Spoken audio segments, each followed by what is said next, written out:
Hello everyone, it's Cribini and Tina. Hello. Welcome to the channel.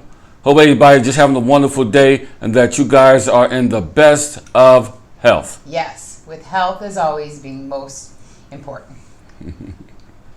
So you and I were speaking about life and how some people tend to judge or shall I say explain who they are by what they do, and I said that your job should not define you. The kind of life you live should. So that's what the topic is today. As we see people who are coming to the channel more and more, welcome to all our new subscribers. Thank you so much for joining the journey with us. We want to do a little self-improvement to help get you ready for retirement. Absolutely. That's what we're trying to do. Yeah, because think about it. What did you do for a living for 27 years? No, 29. I was a sanitation engineer. And driver, right? And driver. But it didn't define who you were. It was a job that you did. And even you said that when you first got off the job, you felt yourself missing something. Remember? You said Absolutely. You had not nightmares, but dreams that you were still working. Because you do a job that many years, you just don't walk away from it. You still remember your route. You still remember your customers and the gifts you got for Christmas. A lot of things that you just remember because you've been doing it so long. Right. And the worst thing is people get into retirement and then realize that they miss the job because that's all they had. That's how they define their life. And so then they find the transition is very hard to make from a job into retirement. So we're going to talk about how the job shouldn't define you, the kind of life you lead should, because you're stuck with the rest of your life till the day you die, right? Can't get rid of that. So, are you your job? When did you last hear yourself saying, like, I'm a teacher, I'm a lawyer, I'm a this, I'm a that? When people say, oh, so tell me about yourself. They'll always say what they do, not who they are. Absolutely.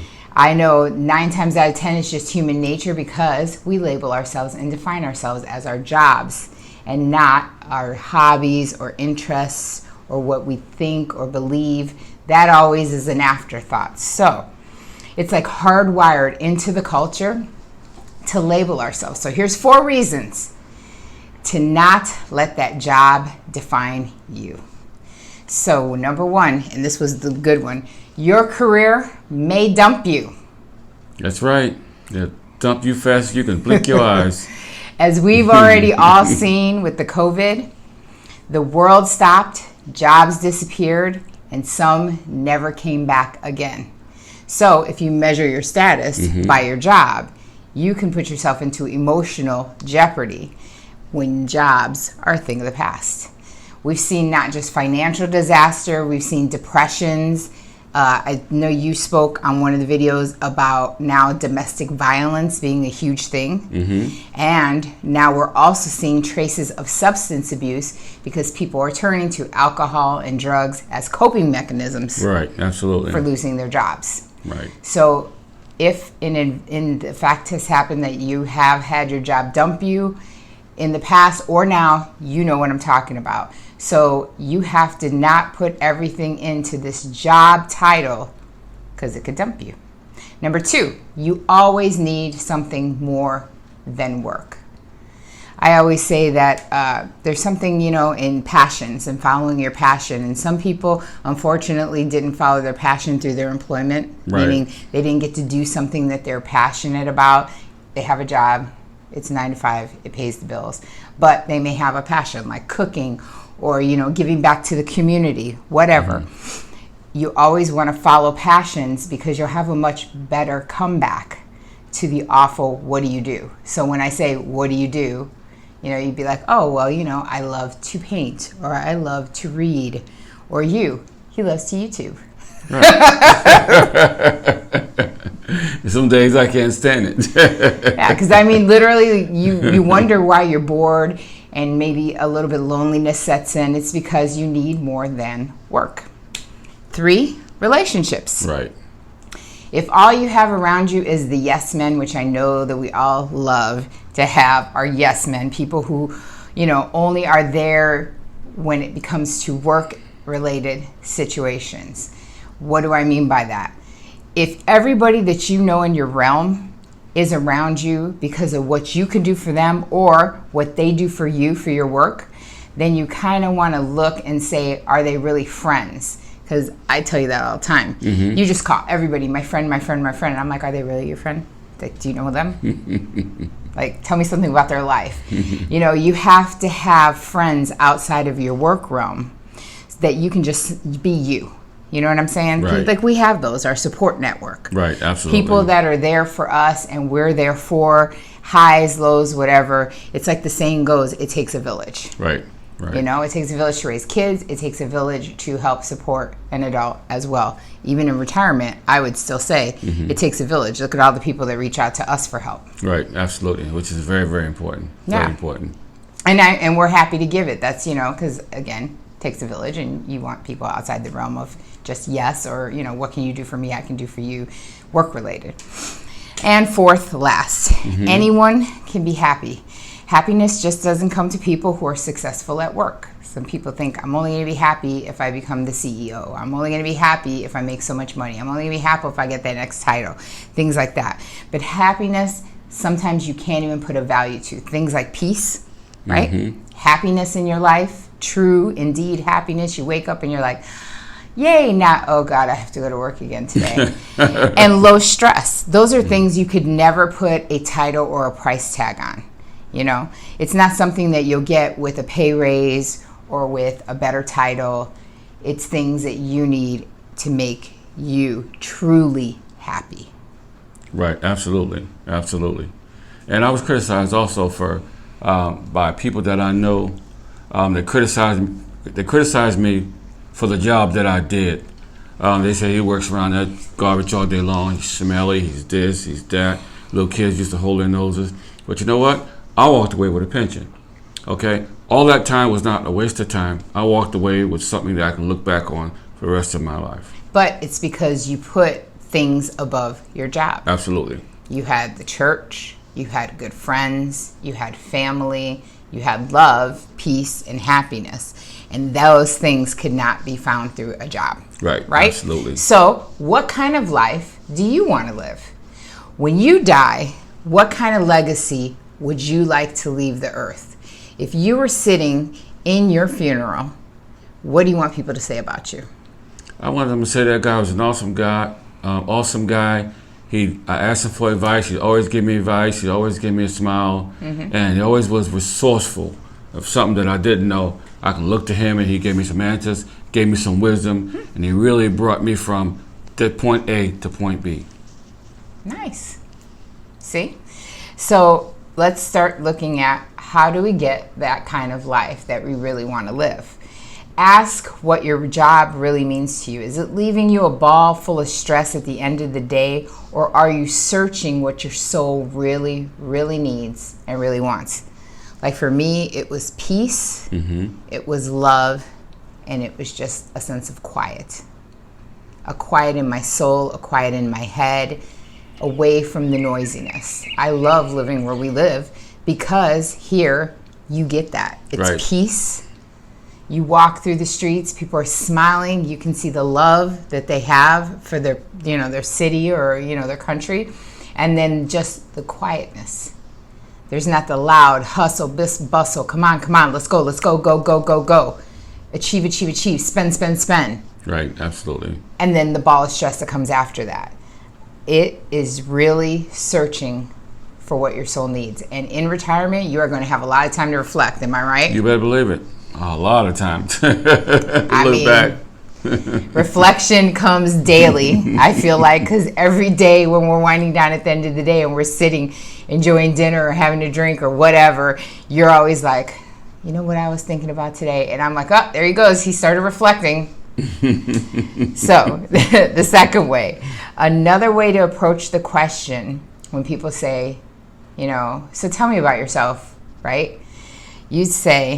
You'd reply with who you are in here, right? Rather absolutely. Than what you do. Right, absolutely. What brings your life balance? What can you contribute to the world, I should say? in a whole. Things like that, like what would you like to be remembered for, like I just asked you. For me, it's compassion, it's charity, and it's kindness. Those are the things that I want to hear, my children say to my grandchildren, or my children's children to my great-grandchildren. I want them to say, mom or grandma or great-grandma was very compassionate, and she believed in charity and giving to others, and she was kind, and she loved us. Right. Those are the type of things, not mom was a, medical biller, or mom studied law, mom did this, mom was a chef. I don't really care about those things unless you're talking about how awesome my food is. Then you can say whatever you want. I give to test of that. But, those are the things that we need to think about, things that we actually want people to remember about us. And then friends. Right. You really do have to cultivate your little village, your world outside of work. Because in retirement, I will let him answer this. How many people keep in contact with you from your work? On a daily? Very few. Exactly. I barely hear from hardly any of them. Can you count it on one hand or two? I can count on 0 hands because 0 reaches out. I reach out to them first before they reach out to me. True. And I was saying the same thing the other day. Remember when I was like, you know what? Time and distance has really shown me the people that have stayed close to me, because I can say probably on one hand the amount of people that have been my very close friends, that constantly reach out, that constantly check on me, that love and care about me, no matter the distance, no matter the time. And I really thought it was bigger. So it's really hard, but you really need to cultivate those friends that maybe don't have anything to do with what you do, but who you are. Absolutely. That love you for who you are. Because unfortunately, people use people, and then when they're done, they toss you aside. And, I hate to say it, but work friends, we say they're fun when we're at work. And then when you get into this retirement phase, we're just letting you know everything changes. Sure does. So don't get dismayed by that. It's not you, it's them. No.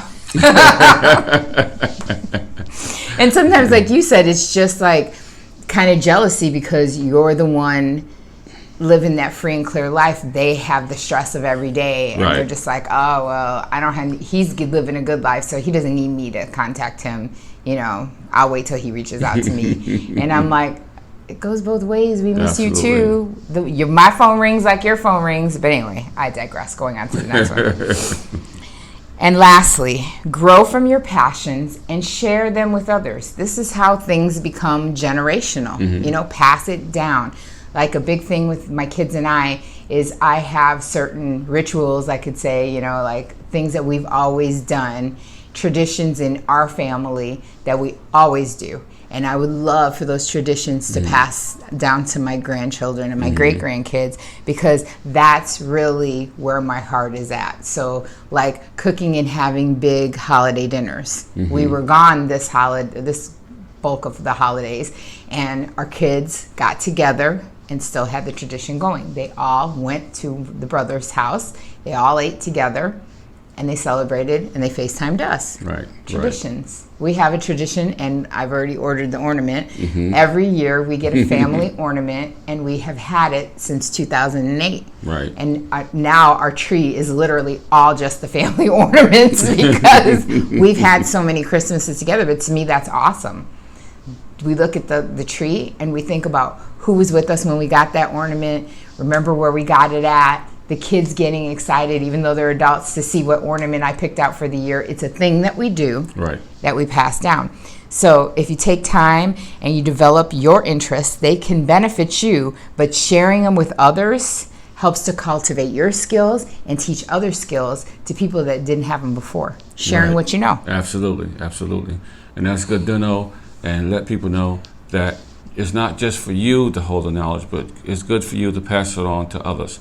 Not necessarily they have to be your family, but it could just be anybody. Could be the average guy you meet on the street, or somebody you meet in new passing friend. On a bus or wherever. A new friend. Because that's what they become once you pass. Because you've done that, where you've gotten to know people, you've passed some knowledge, and then next thing you know, they're hanging out, having dinners, and they come almost like family to us. Absolutely. Yep. because it leaves. That's what it is. When you share knowledge, you leave a lasting legacy. Right. And it doesn't always have to be a family. You're 100% correct. Thank you for correcting me. He's correct. People always remember you for the kind gesture. You spend time with them. You took out time for them. Mm-hmm. It shows that you care. It shows that you have a loving heart. Yes. And it just really does a lot to them, because you never know what people are going through now. Yes. And just a smile on their face. Because I always tell my wife, it takes more muscles to frown than it does to smile. So. And I say smiling tightens the jawline. So practice smiling. So is that it, Tina? I was a little thirsty. No, that's it. So always remember that no matter how great your job is, how great that title is, one day you'll be sitting in these seats, retired, without that title. So remember that you are more than your job. You have a lot to give and to share with the world, right? Right. And choose always that life, balance, love, and peace inside for you. Not just a job title. So actually what she's saying is, you guys are greater than your job. Ooh, there you go. You're above it. You're above it, and it's below it. It's just a title while you're here on earth. Yes. So, in the meantime, between the time, always remember, life is to be enjoyed. Yes, please continue to hit subscribe. And again, I would like to welcome all of our new subscribers. Thank you so much for doing so. Always remember, if you'd like to get these videos first, hit notification bell so that you can get notified when we release our new videos. And always hit that thumbs up, because it helps the algorithm, helps us bring you even more content. It's an easy and free way to patron the channel. All information always is underneath all of our videos on how you can become a patron and to reach out if you have any questions, and our partners. So remember, buymeacupofcoffee.com/Caribbean. And like I said, the info will be on the video. There you go. So until the next video, peace.